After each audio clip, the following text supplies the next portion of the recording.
The Kansas City Chiefs are Super Bowl champions. On my right, Mr. Max Coolish. We usually call him Mr. Five Digits, but today he is the Oracle. He nailed his pick before the playoffs. Check out our social media to see the clip of Max absolutely nailing it. You got Kansas one. City Chiefs. Got one. Got multiple. You got Multiple. Happy for you. Multiple. James Jackson Thank on my you, sir. left. I'm Sean Northgrave. Welcome all to Trust the Process Live. I want to remind you all to share this show. Comment throughout. Like I'm doing right now. We'd love to hear from you this evening. But gentlemen, he did it. He did it. After all He these did. years, after all the struggles, after all the wasted timeouts, Andy Reid is a Super Bowl champion, and it leads us to our first question of the main event tonight, gentlemen. Did the Chiefs win it, or did the Niners blow it? The age-old sports question, and as much as I would love to just continue to give praise to Big Red, You should. Mahomes, the Chiefs, that should. defense, which really showed up in the second half, there is no doubt that Kyle Shanahan blew this game.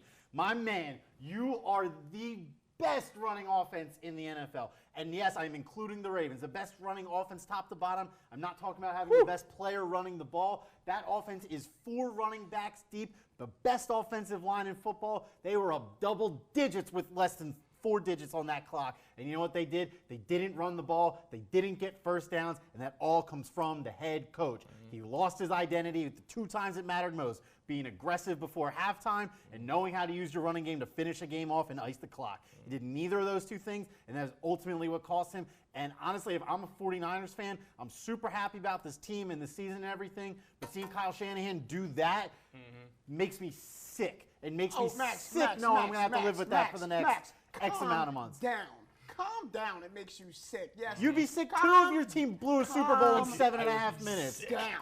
I would be sick.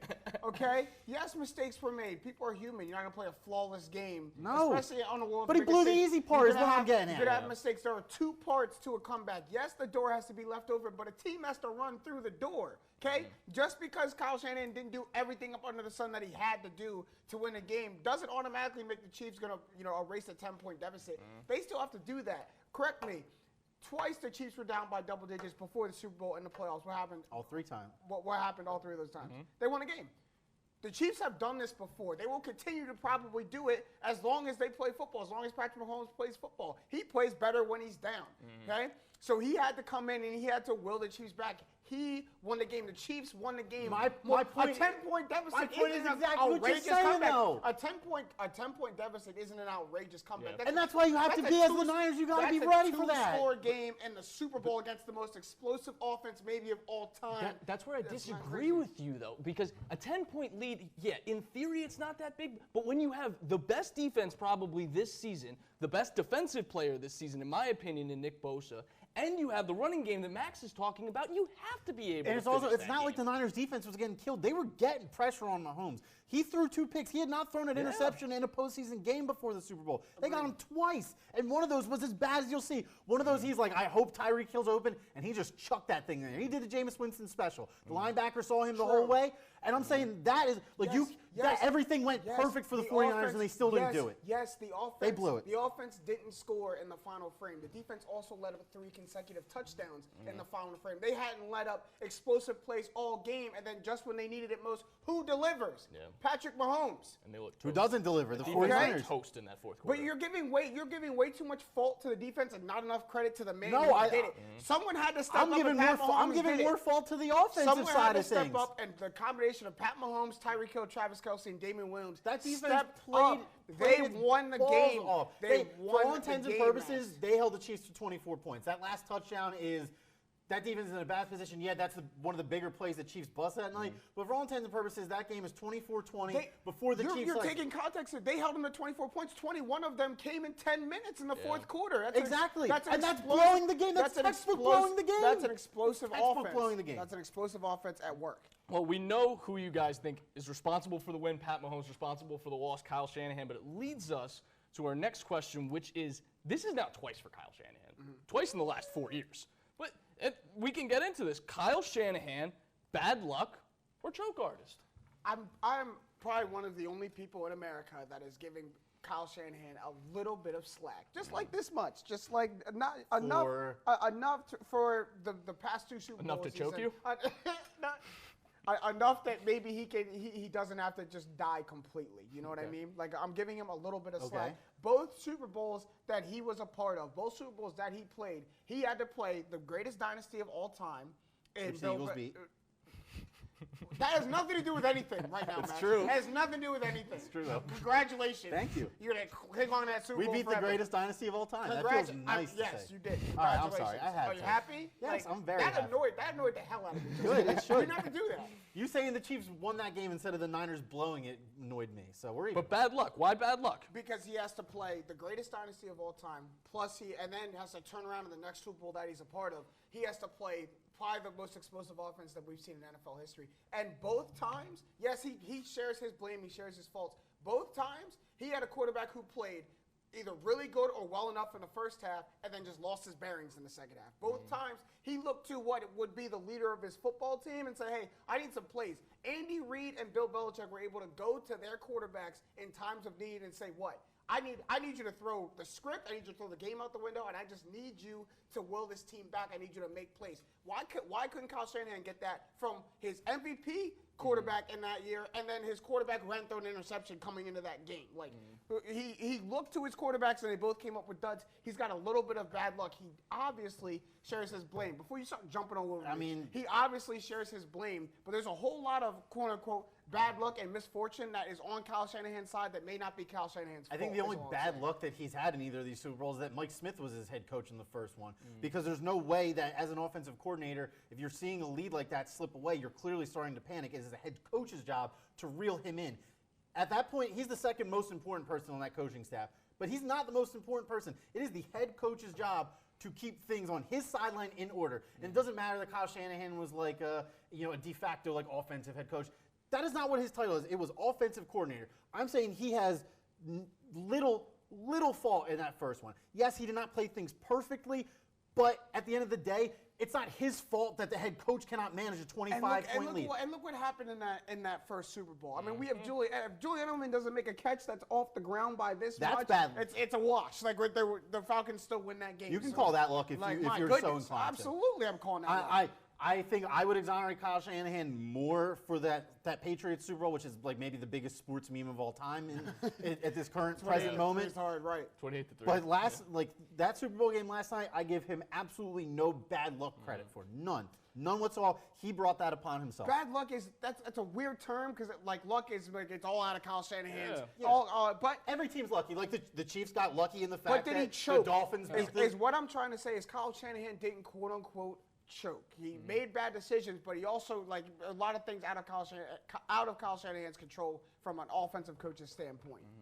I would disagree. And the man that stood on the other sideline from Kyle Shanahan throughout his career had issues with bad luck, and a lot of people would have called him a choke artist.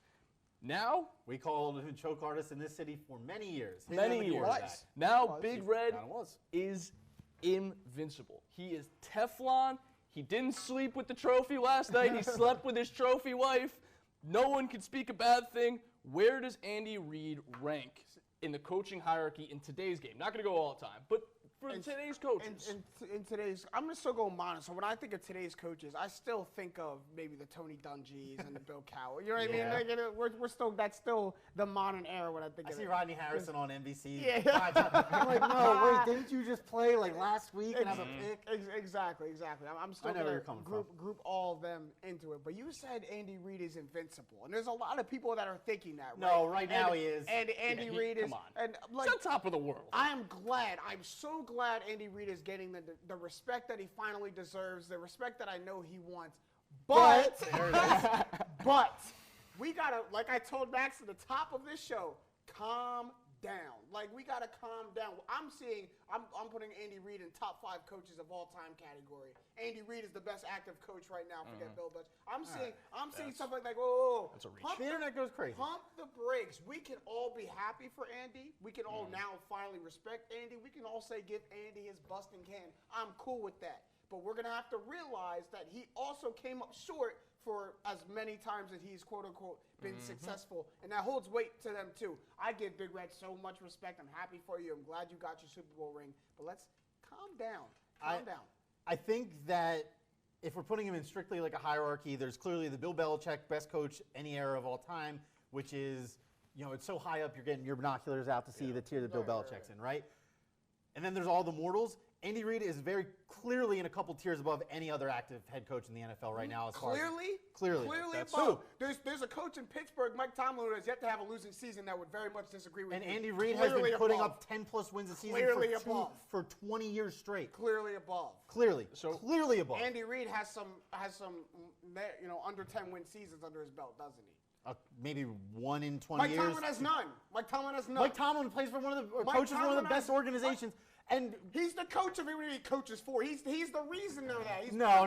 The Steelers are his Steelers are like their 6th coach in history in like 80 years, dude. So I need to tell both of you why you're a little wrong here. So, how many timeouts did he use this playoffs? Hey, sometimes things go your way. And as much as the narrative, he used more timeouts than Kyle Shanahan did. As much as the narrative is, they've come back in every game. None of those games were actually close at the end. None of them really came down to one score. They never had to tackle with that time management thing. So to say that Andy Reid is now coordinated as the reason they did this, he's not the reason. Absolutely. Mahomes, no coach. The second no coach. is the reason. Even your boy Bill Belichick did not have the stones. Your boy. Even your boys, who's boy? Yeah, who's boy? Collectively, our collective 50%, 50%. Your boy Bill Belichick did not have the stones to drop Tom Brady for a younger quarterback that played in the Super Bowl yesterday. Andy Reid, on the drop of a dime, said, Alex Smith is good. He will never get me more than 10 or 11 wins, and he will never get me a Super Bowl. There's so many things wrong with what you just made my point for. Mike Tomlin never would do that. Would never throw Roethlisberger under the bus for one of his young quarterbacks. Because Roethlisberger has won him championships. Andy Reid is getting to the second round with Alex Smith year in and year out. So many coaches would be content with that. Championships, second round. Championship, second round. Yeah, no, thank you. Thank you for the simple math. You're missing my point, round is that it takes a coach who is clearly on a higher level to actually make that decision. Yeah, it's easy to say, hey, Patrick Mahomes is really good before he's never played a snap of NFL football and start him over Alex Smith, who's got division titles, playoff wins, and franchise records under his belt. Andy Reid said, I'm never going to get to the promised land with you, and he said, hey, go to the Redskins. And a lot of coaches, Bill Belichick included, most of them do not have the kind of thought process and foresight to actually know what they're going to be doing in that situation. Because when Bill Belichick's starting quarterback, the quarterback who's bringing him to playoff games got hurt. He brought in when has Bill Belichick ever trashed his whole offensive system and redone it? When he brought in a 6th-round pick and then started him every year after that. That's besides the fact. This is my point. He didn't just play Belichick. He plays in front of you. That's not his problem. Okay. Oh my God! You guys are gonna start telling me that the Eagles Super Bowl win wasn't justified because Bill Belichick, only had one half-cut sleeve or something like that. You guys have got to be kidding me with this. The dude just beat clearly one of the hardest Super Bowl runs in recent memory. If they come back next year and they lose to Belichick in the playoffs, does that change anything? No, it doesn't change anything but the fact that Andy Reid has always been owned by Bill Belichick. And there's no shame in being beat by the coach who's clearly the best of all time. There's no shame in that. Got to move on. Okay. All right, guys. Moving from the game to the stuff that was happening outside the game yesterday. True or false, the Super Bowl commercials made a comeback yesterday? I don't know. I'm with you. I'm with you. It's a hard one. You had your tearjerkers and your beer commercials. Doritos came through with something fire with some pop culture figures in it like usual. You ran a mismatch of cars and apps and all this other stuff. The car commercials get under my skin. For me, the commercials weren't back. Like the most talked about one is probably going to be that Google one. And to me, all that was is like, hey, we spy on you guys all the time, so we know what you're remembering your wife as all these years later. And like, I know that wasn't the point of the commercial, but like that just kind of seems like. You can tell how evil a company is by how touching their commercial is. I couldn't have said it any better myself. And that's the commercial we're going to be talking about the most as a collective nation. That was really well said. Well done. He's 100%. And their commercial was touching his shit. Exactly. And frankly, it's like none of the commercials really, I don't know, they're commercials. Yeah. They're commercials. They're a spectacle, and that's it. As per usual, I have an interesting opinion on that. Let me hear it. as on brand. Why I say they're quote unquote back is because they did something different. They revamped it. They look like they jump started it. I saw I saw several things in the Super Bowl commercials this year in a whole that I haven't seen in the 5 or 6 years prior that made us say Super Bowl commercials are dead now. One, they got a lot more serious. You talk about the tear jerkers. You talk about the ones that are actually supposed to make you think and feel something, not just That's all. been progressively increasing. though. It's been happening. But they're we had the horse and the dog for I all was those just years. saying, Of that was literally Budweiser, the I first mean, one.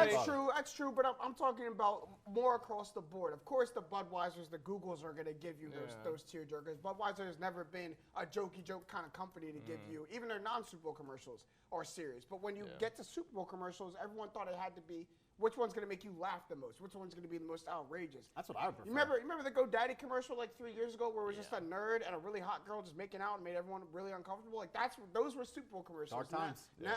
Now they're actually thought-provoking. They make you think. They try to actually get you to remember it. Also, I don't know if you guys realize this, but a 30-second Super Bowl commercial is what, $5.6 million? A lot of zeros. Like for 30 seconds of work that you're not going to remember. I saw a bunch of companies, like I saw a commercial that had like 7 different companies in it in one, smashing it. Like, that was the most ambitious crossover episode ever. Exactly. Y'all trying to split this 5.6 for 30 seconds? Who's throwing up? Like, I got 1.2. Be like, all right, Ty, you got the guy with the belt buckle. So yes, when you revamp something the first year, when everyone sees it's different, that's hard to digest. It's hard to swallow.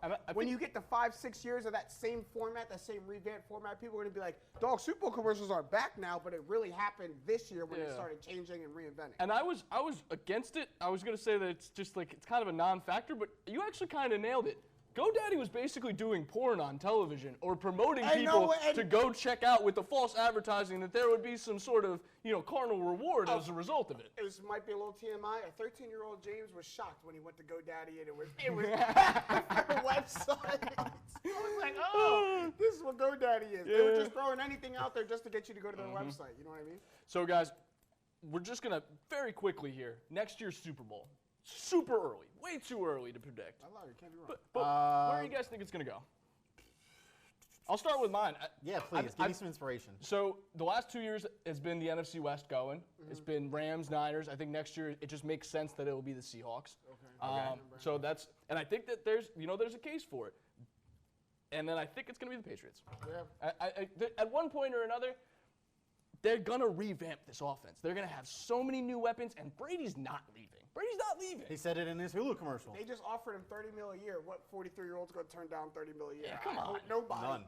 For He's going to go play in Vegas? Like, what are we talking about? And hey, I completely agree. I think old heads and revamped offenses are going to go back. So I think the Packers and that new style, he's going to have 1 year of it under his belt. I'm sorry, Banners. It's an ugly season for the Packers. It's ugly, but they won 13 games in an ugly season. Yeah, Isn't that crazy? So I think they go back, and I think the Patriots. Maybe Josh McDaniels leaves. They bring in someone to kind of revamp it, and then Tom Brady comes back. So I got Packers-Patriots next year in my Super Bowl. I will take Saints and Ravens. Saints? Them choke artists? Wow. Hey, man. They're You about. really don't believe in the Eagles, huh? I mean, I want to say Eagles, but I don't want to catch us up on all the time hassle that'll go into the whole Eagles thing and winning, being in the Super Bowl or whatever. So Saints, Ravens? I'll go Saints, Ravens. I'm a big believer in you got to take one in the gut before you really get over the hump. Most of the time, like the Eagles are an anomaly in that situation, but the Ravens are the perfect candidate for that, like the Chiefs were this year, which is why I was all over the Chiefs. And it just feels like the Saints have been too close for the last couple of years, and maybe not just have one last real go at it. I just want to see Lamar win a playoff game first before I put him in the Super Bowl. I didn't think we would go this way. I would have sworn one of us would have taken the Chiefs. I feel like we're completely overlooking them. Too hard to repeat. Is it? I mean, they got the best player in football. They got the best player in football. We've seen teams go. To win it and repeat again is different, but we didn't even say for them to go. Well, that is the end of our first half tonight, ladies and gentlemen. Don't forget to share the show. If you have an opinion about the Super Bowl commercials, which one was your favorite? Andy Reid opinions, anything, go ahead and drop us a comment. We'd love to hear from you. But for halftime today, we have our sponsor, Kingsmark Cabinet, and their new commercial. Tom, this is amazing. Man, I should have went with Kingsmark from the beginning. It was a pleasure working with you. If I ever see that other contractor again. Hey, big guy.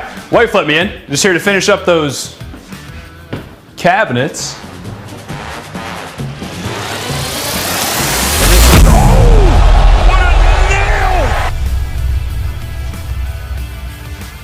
For all your cabinetry needs, contact Kingsmark Custom Cabinets and Design. trust the process live. Check out Kingsmark Cabinets for all of your custom cabinetry and design. We're moving into the second half. We're going to do podium picks this week. We're going to give out gold, silver, and bronze for NBA-related questions. And gentlemen, the first one we have here, All-Star team list came out in their entirety a little late last week. Who was the biggest All-Star game snub? Who was the second biggest? Who was the third? JJ, you look all ready. Let's get some initials. I got initial because I was trying to write out the whole name and realized you guys wouldn't be able to see it. So I'm gonna go initials here. I got the first one. I probably should have done this. Yeah, go ahead. The first one I got is Jaylen Brown. So from the Celtics are having, I think, surprisingly, a really good season atop the third in the Eastern Conference right now, I believe. Third or fourth in the Eastern Conference right now. And I think he's one of the most vital parts to that. It's a little bit up and down, but I think he's got the numbers to at least put him in there. And the leap he's gone from first year, where everyone thought he may be bust potential, to second year, he got kind of good. The third year, looking like an actual team leader. I think that kind of speaks to him being the All-Star game. Two, it hurts me a little bit. I'm on both sides of it. But Devin Booker of the Suns, I mean, he's probably one of the most electrifying scorers we have in this game. We have this game right now. His numbers alone, his scoring alone, makes you want to put him in the All-Star game, but I do completely understand why he didn't get in. His win shares, his team's not that good. He doesn't do anything else really besides score on the Suns. But someone who does do something else besides score is Bradley Beal, who is averaging the same amount of points per game, but is also doing other things for the Wizards. And he's got kind of that Showtime mentality, the stuff you want to see in the All-Star game, the theatrics, the swag, the stuff that goes off the court. I think Brad Beal would be a good addition to All-Star weekend, and he didn't get in. So, all right, I gotta hide my number 3 because it's a special secret reveal at the end. That means it's stupid. So our 1 and 2 are pretty similar. Like for me, I only have them switched because Bradley Beal has been an All-Star in the past, and every year there are players that get picked on reputation. In this case, I don't want to pick on him, but Chris Paul seems to be the guy who got in on reputation this year. Has a lottery team in the seventh place in the West. Has a lottery team in the 7th place in the West. I'm not saying he doesn't deserve it. Not saying he doesn't deserve it. I'm just saying that the All-Star game is supposed to be a showcase of the best individual players in the league. And when we do this reputation thing on a year-by-year basis, I think Devin Booker has more than, at this point, earned his keep at least one All-Star selection. And this isn't an All-Star game, but how the hell did Matisse Thybulle get snubbed for the Rising Stars Challenge? Yeah, if that guy is not a definition of a rising star, then, like, what are you looking for? Like, I don't know all the rosters off the top of my head, admittedly, but I know I can go and look at the USA roster and be like, 1, 2, 3, 4, probably 5 people don't deserve it to be on there more than him. And other players have echoed this sentiment. The NBA clearly does not put any stock in defense. The dude is one of the best defensive players in the league. Not be defensive rookies, not best. I understand it, though, because especially, I would probably even more than the All-Star game, I don't want to see defense in the Rising Stars. I'm not saying. I don't want to see defense in the Rising Stars. It's a fair point. Yeah. I'm not saying people want to say it. I'm just saying that this is not like a real merit, and if you really want to showcase your Rising Stars, you should be showcasing the guys who are most likely to actually still be making impact plays in a couple years. I hate Devin Booker. I hate Devin Booker so much. The only All-Star game snub, his name is Ja Morant. Should have made it over Brandon Ingram. That's all I have to say to you on that one. I can't describe to you how much I hate Devin Booker. Let's move on to the East before I get really angry. East contenders, top 3. What are you guys thinking here? I just want to say before you guys go, we're going to do this besides the Bucks, because the Bucks are clearly one. It's not a fun conversation if the Bucks are just everyone's one. I was actually looking to see if he was going to put the Bucks at 2 and what crazy explanation you were going to try to have for that. The Bucks are front runners. But my second best team in the East right now, I think, is the Indiana Pacers. I was going to call them Indianapolis like 3 times there. But you see how well they played without Oladipo, and now that Oladipo is back, and he looks really healthy. Like, he looks ready to go. They've always been like a well-sewed-up team to me. They don't have the craziest amount of talent top to bottom, but they always play so well together. Yeah. Like, I don't fault you for that at all. I wouldn't surprise me if the Indiana Pacers were the second seed at the end of the season. We'll go first this time? Sure. Miami, Boston, Toronto. Look at his handwriting. Dude, what do you mean? I'm writing like this, like it's chalk on a chalkboard. I'm usually a hand smudge guy, and I can't really do that. So I'm definitely writing with an alternate throwing shape here. Just in the arm angle. Yeah, Different arm sidearm behind the back. I feel you. The Heat are complete. They have multiple All-Stars. They are insanely good at home, which is really what tips them over the other 2 teams for me. If they are the second seed, All they have to do is win one game in Milwaukee after we saw what the Bucks did in the playoffs last year. Very doable. Obviously, they're going to be a little bit retooled, ready to go this year. I think the Heat have both the best chance of winning in Milwaukee, maybe more than once if needed, and also have the best chance of not letting Milwaukee beat them at home. Second, I'm going to go to the Celtics. The Celtics are familiar with them in terms of the Bucks. Obviously, they have a huge glaring weakness in terms of the big man. They're super complete otherwise. Tatum and Jaylen Brown have both been all-stars this year for all that it's worth. Kemba is still Kemba with a little bit less Kemba shot attempts because he doesn't need to take 35 attempts a game. He has Tatum and playoff Kemba has yet to be unlocked. Exactly. So maybe we'll see that down the line. But right now, the three of them are all in that comfortable 18 to 22 on average a night. And I think the Celtics are very, very balanced. If they address their big man issues, they are going to be very hard to beat. And I would probably put them over Miami if they had a big man who's not, Tice or Cantor. And then the Raptors, I'm going to give them the respect nod at 3. It's insanely hard to make another deep playoff run, especially in the Raptors position when you lost the guy who was unquestionably the best player on your team and maybe even the best player in the league last year just for that 1 year basis. I'll give them this. The heart of the champions. They're playing much better than I thought they would be. That's a team that's going to be a tough out. If they're up or they're down 3-2, you have 2 dog fights before you can get out of a playoff series with them. Yeah. And right now, I can't reasonably put the Sixers above any of those teams as much as I would love to. Outside the top As much 5. as I know everybody watching would love me to sell out and homer out here, I can't do it because the Sixers haven't shown me enough that they can win a road game, let alone a playoff series. I don't think the people out there want you to do that. I don't know how satisfied the city is with this team right now. Don't mail it in. Don't mail it in. People love the rose-tinted glasses. I would love to keep mine on. I'd be like, hey, when everything goes right, the Sixers are better than these 3 teams, but everything doesn't go right on a nightly basis. And I think if all Sixers fans looking out there, because they're not on my list either, full disclosure, I think that should make you mad. That's good. If any Sixers are out there watching, or if it finds their way to their eyes, it should make them mad more than anybody else. Maybe that lights a fire. So I also have the same 3 teams in a different order. I think you're kind of very wrong about where you have the Toronto Raptors. So I'm gonna go put the Raptors at number 1. So the Raptors at number 1 because they did win the championship last year. And when I like this pick. You know what I mean? And there's something to be said for championship DNA. Once you have it and you know what it takes, you may not be the most skilled. We see teams over and over again. You may not be the most skilled, but I know what it takes to get it done more than you because I've been there before. I've been to the top That's of the the mountain. reason they placed for me. They don't have Kawhi, man. You don't, but when Kawhi left, Pascal Siakam stepped up and didn't just step up. He's an all-star starter this year. He stepped up in a big, major way. You still have another all-star, and he's not Kawhi. No one's Kawhi. No one's Kawhi. But I think that this is almost like, and not to be a homer, Good. this is kind of like the Grizzlies back in the day, where no one wants to see them in the playoffs. Nobody wants to see them in the playoffs. second-round champions, the There is Grizzlies. great. The one thing that the Raptors were really missing, especially when we get beat up by LeBron in the playoffs for all those years, they were missing grit. They were missing a little bit of toughness. Oh, grit, like the Grizzlies. Okay. I'm gonna move on. I hit a trigger word. I would say they were missing someone who can keep them in games with LeBron, but that's a different story. I had a trigger word. Number 2, I'm going to the Miami Heat, the best home team in the NBA right now.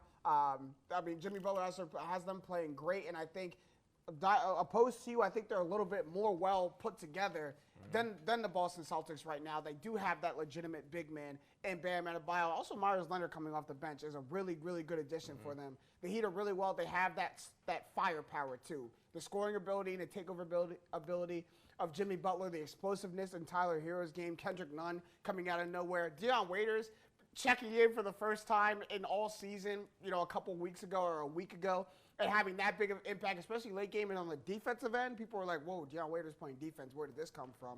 And he's making big contributions. And then number 3, I do have the Boston Celtics there for all the reasons that you laid out earlier, the stepping up of Jason Tatum and Jaylen Brown. Also, I think they're going to be very tough in the playoffs because I think Kemba's going to have the first chance in his career to really have a deep playoff run and really showcase his ability in a tournament and in a playoff. And the last time I saw Kemba Walker in a major tournament, Man, that was a long time ago. that was a long time ago, but he did bad things to people. So that's my top 3. Kemba. Cardiac Kemba.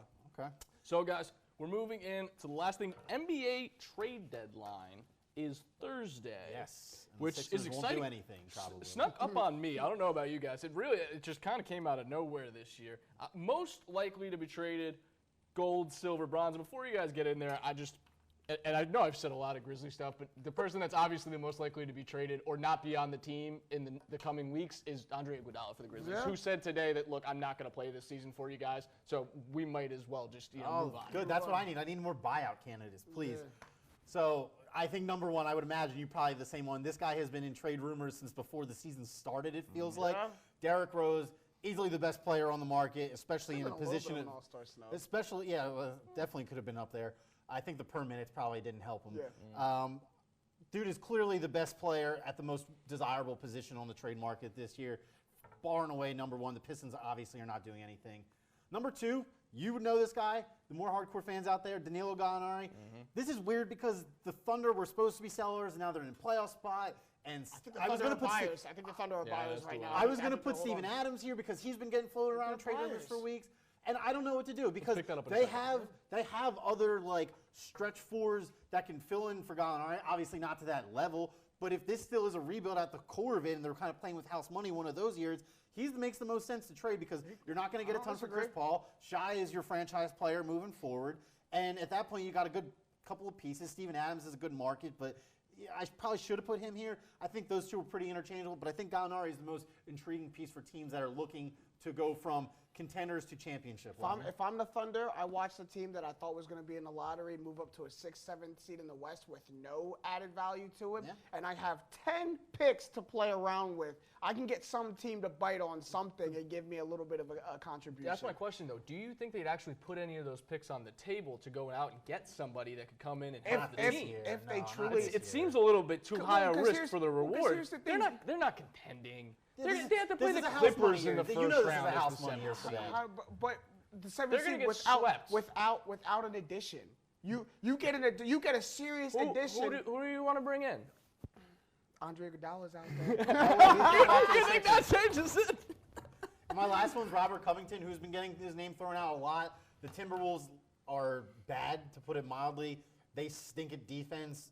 They're just really bad. They're putrid on defense. I don't think stink states it enough. They're horrible on defense. And Robert Covington still seems to be a great trade asset because he's like, hey, I'll just stay in front of a good player. I'll just run to the three-point line, and the other four of you guys can figure out what to do. I'll just stand over here. Yep. And a lot of teams are looking for that. So I'll say Rose, one of the Thunder big men, Robert Covington. Okay. Karl Anthony Towns last won a game in November of 2019. Yeah, no one's trading for that Pillsbury Doughboy of a big man. No one's trading for him. Number one, obviously, got Derrick Rose. He's one of the most coveted trade options right now. Also could be up for 6th man of the year, which I think he might be the front runner in that category too. Should be. I think two main teams need him, the Lakers and the Sixers, and I think it's going to be a race to see which one of the franchises get him. Speaking of the Lakers, won't be here. No, it's not going to be. Speaking of the Lakers, I think Kyle Kuzma is definitely most likely to get traded, not from the standpoint of who wants him, from the standpoint of who does not want him, and that is LeBron James. Look, we've seen it. When LeBron James wants you out of town, you are gone, buddy. Whatever way it has to happen, I think he will take a loss to get Kuzma out of there, but I think he really wants to upgrade. I think he's really mad that he chose wrong between Brandon Ingram and Kyle Kuzma, and he chose Kyle Kuzma. And I don't think the Pelicans would have settled for Kyle Kuzma. I don't either. Brandon Ingram clearly was the one that provided the most Kyle upside. Kuzma's gone, buddy. Look at the way LeBron looks. Every time Kuzma does something, LeBron looks at him like, I can't stand him. I don't want this to come across as me being like a Kuzma stan and be like, no, this guy is a great player. But I think I'd be hard pressed to see a trade that makes the Lakers better involving getting rid of Kyle Kuzma, given their situation in terms of assets and everything. Because I mean, you see his plus-minus in the last 10 to 12 games. There's a lot of players who could do better than minus 20 on the court right now. I mean, plus-minus is always a little bit misleading. He doesn't play with like great guys around him. But I'm talking about in terms of bench scoring, which he doesn't play with great guys around him. I'm talking about in terms of the second unit. He doesn't. He's not usually playing with Davis or LeBron. And if he is, I would assume that's in late game. No, he doesn't. Kyle Kuzma? When Davis is hurt, he does, but not if the two of them are both healthy. Is kind of Which is a lot of the time. Not a ton this year. My third and final one is Andre Drummond, kind of from the same thing. I think the Pistons are in a real position to kind of just blow it up at this point. You have three aging kind of veterans and Reggie Jackson, Derrick Rose, and Andre Drummond, and you're holding on to them kind of for what? I mean, blow it up. Andre Drummond is a piece that a lot of teams could use, especially when you start talking about the Boston Celtics, the Miami Heats of the Eastern Conference. I think he's someone that you could get a lot for. I mean, he's leading the league in rebounds still, so I think it's someone someone you can get a lot for, and the Pistons are in a position to just let it all go. Yeah, Pistons aren't smart, though. And they'll probably hold on to him. Be like, hey, we can make a push in the second half of the year. That'd be, we can do it. We can do it, guys. Not very smart. Well, No. guys, everyone out there, let us know who you think is most likely to be traded. Let us know if anyone you really would like to see come in and join this Philadelphia 76ers team. But in the meanwhile, Wait guys. till we do this with buyouts. Sorry, I'm really excited for that because we're not trading for anybody. Yeah, buyout episode is going to be fun. Yes. But now we got to move on to tap outs. Guys, who would like to begin? I can go first. Go ahead, go I got a pretty simple one. The day has come, ladies and gentlemen. Today starts the official 2020 presidential race. The Iowa caucus is today. Look, I don't want to be the guy that's going to sit up here and bore you to death with politics. We had someone do that previously. I didn't. Love you, Perry. Love you, Perry. I didn't mind it, but that's because of the kind of person I am. Politics, very taboo. I don't want to offend anyone out there. All I'm going to say is this. This, as always, is a huge election in the course of American history, especially with where we are now, with all these advancements in the world, with technology and social cues, and do we let people with the same religion and race and all these different intangibles that are different from me and you and Sean and Jim and Alexis and everybody else here. This is a big step for us as a nation because, you know, in my opinion, we probably could have done 2016 a little bit better. And that's not just from the voters. The media could have done it better because the media did the wrong thing. The Democratic National Party could have been better. The Republicans could have been better. The Russians. 2016 Ukrainians. in history will go down as a skid mark on America's underpants. And I really hope that we don't have a matching one next to it in 8 months from now or 10 months from now, whenever this damn election wraps up. So I'm going to say this. This is probably not the last time you're going to hear me talk about this. I will keep my personal views on the candidate I support out of the episode as long as I can. Should that person get the nomination for their party, might rock in with the shirt that day. Okay. I promise you I won't talk about it too much, but I'll say this. I'll leave it at this. If you are of the age where you're starting to become an independent adult and you're trying to figure out life, take this opportunity to really figure out what you as a person look for in terms of a leader for this country and the leadership, the people that you want representing you and your vote and this country to the world. Because right now, over the last 4 years, it's no secret that we've kind of gone from America the Mighty to America with the blow-up arm muscles. And I don't really know how else to put it at this point. All I'm going to say is that if you haven't before, maybe take this year to kind of immerse yourself in an election for the first time. I did it in 2016, and while I'm not loving the decision, I'm here forever, and I'll say just be more politically aware. Not active. Don't push your views on your friends, family, coworkers, anything like that. Just know what's real, what's fake, and make sure that your views actually line up with your candidate and not just what they say on social media. And that's it. Well said, Max. Well said. I mean, I would hate to hear you actually get into something if that's you not getting I'm into. trying not to. But I'm trying not to. You did a good job. I completely agree. I think everyone, you have the born right to vote. I think you should exercise it. Not everyone in the world has that. Mine actually is very, very simple. My tap out is 4 words. Happy Black History Month. Well said. That's all I need to say. I don't got anything. Have a great week. Oh, I actually do have something. At midnight is the 2-year anniversary of the Eagles Super Bowl. So congratulations, Philadelphia. Enjoy, celebrate. Go Bucks, baby. Go tip a bus, relive the glory days. Yeah. Whatever y'all did. Do what you That gotta was do. the best night ever, Whatever y'all man. did. And check out our Instagram tomorrow. We're Best gonna have a night little ever. Y'all are celebratory clean post. to that Super Bowl. Let it go. Maybe Let a it little go. Philly special in the Worry back about getting end. the next one. Don't worry about the I'm last very one. worried about it. You're lucky I spared us all the time and didn't say the Eagles would beat the Ravens next year, which will happen. Because you don't believe it. Don't say I something. damn well believe That it. is all we have Don't say for something tonight, like ladies and gentlemen. Thank you so much for tuning in to Trust the Process Live, only on MyNEWPhilly, where something's always new and everything's always Rob for the Rising Stars game. Back to running circles round, because now we scored up. Hold up. Life's a game, but it's not fair. I told you I wasn't going to use all these paper towels. I should make one of those. Walking tall against the rain.